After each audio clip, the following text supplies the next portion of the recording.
Hey everybody, this is Nick with Botanical Wonderland. These are Aristolochia gigantea. Beautiful flowers.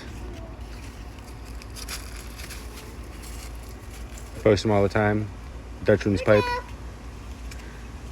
They create these little hairs down there, if I can get it to focus. They trap flies inside of them. The flies climb down, little tiny flies get stuck in there, end up pollinating the top of this thing. Once the flowers start to die, the hairs go soft, the flies are able to fly out to the next flower, able to pollinate the next one, ideally. Beautiful species, great for butterflies, easy growing, massive plant, no complaints. Flower buds everywhere, flowers everywhere.